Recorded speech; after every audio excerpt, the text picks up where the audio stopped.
This is NBC6 South Florida Today.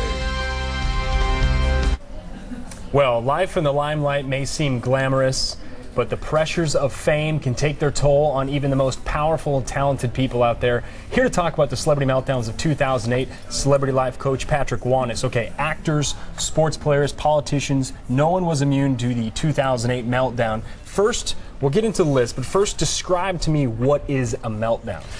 You know, Joe, it's anything really, any form of behaviour that's self-destructive, but it can also be an act of sheer stupidity or ego. Because often people that are famous, powerful, or have a lot of, or are in the limelight, often fall into this delusion of grandeur and power where I can get away with anything. I can even get away with murder.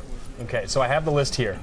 And we've got 10 people, your top 10 list. Number 1 this year, Mindy McCready. We haven't heard from her. She was a former country star. We haven't heard her record a record since 2002. She's been linked to Roger Clemens. Tried to kill herself for, what, the 3rd time just recently? This is a tortured soul, you know, and for so many years that she's been getting worse, Joe, to the extent where, you know, she comes out to the public and says, look, I did have an affair with Roger Clemens dating back to when I was 16, but it didn't become sexual until many years later. Obviously, she still is very much in love with him. And then 3 weeks later, there's another attempt on her life. She's attempting to take her own life. She hasn't had the healing, hasn't had the inner peace, and unfortunately, she's not getting the help that she really needs.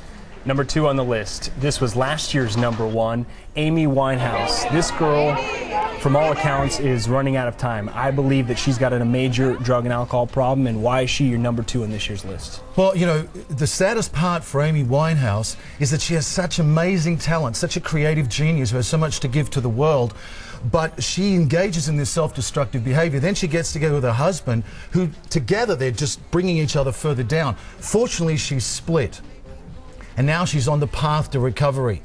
The challenge for a lot of celebrities, they get into rehab clinics, they deal a lot with the physical addiction, but not enough with the emotional addiction. So it's about going deeper than just, you know, let's stop the drug habit. Let's find out why you're doing the drug habit. What are you really trying to escape about yourself? All right, number 3 on the list, Plaxico Burress. For those that don't know, he's the New York Giants wide receiver. He didn't lose his leg, but he might end up losing his football career. Explain why he's number 3 on your list. You know, Joe, this is sad because here is another example of sheer stupidity and self-sabotage. A guy that has a lot of success, but is getting to the level where he's almost returning back to his roots, unable to accept his fame and his power and his success. I mean, it's sheer stupidity when you walk around with a gun and you don't even know how to use it, let alone we're not even sure whether you actually even had a license. Then the police raid his house on Christmas Day and find more ammunition and more guns. Number 4, former New York Governor Eliot Spitzer. Wow. You know, there's 2 things here because there's a whole group of politicians, John Edwards, Tim Marney, so many of these politicians who either cheated, betrayed, or did some sort of wrongdoing on a large scale. Now, Governor Spitzer falls into the category of what I call like the secret desire syndrome, where he's saying, I'm going to rid the city of corruption, but he's the one that's engaging in it. So the very thing that he's denouncing is something that he secretly desires to do. And that's what he was doing. I mean, he was involved in prostitution. The 5th one on your list is the Hogan family. This is obviously very familiar for people in Miami. We've seen the reality program, which was filmed in Miami. Now, the Hogan family, they are a reality TV casualty, if you will. Explain that. I call it the curse of the reality show, and there's been no couple other than the Osbournes who've survived the curse of the reality show. And, you know, even Ron Howard, the director of the movie Ed, said, you know, when you bring cameras into someone's life, you tend to distort their life, even destroy it. Then at the end, you realize that privacy is precious. It affected the Hogans to the extent where, you know, now Linda is supposedly having an affair with a teenager. Nick ended up in jail. But I do believe that Brooke is going to come out on top.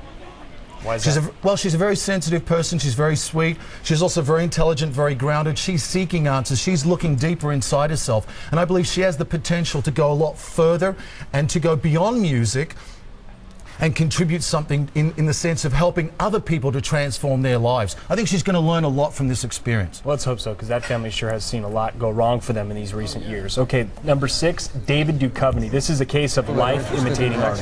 And art imitating life, because here is David Duchovny, who in the end comes out and says, look, I have a sex addiction. But what character is he playing on TV for 2 seasons? Hank Moody on Californication, where he isn't a sex-obsessed writer. He has a sex addiction as the character he plays. And then you find out He says, I do have a sex addiction. The sad part is now he's signed up for a 3rd season, which means is he going to simply reignite those deeper desires, that deeper addiction to sex? Number 7. I don't know this guy's name. I only heard of him after I heard Raffaello that he was Follieri, Italian. Anne Hathaway's boyfriend. This guy is a dirtbag.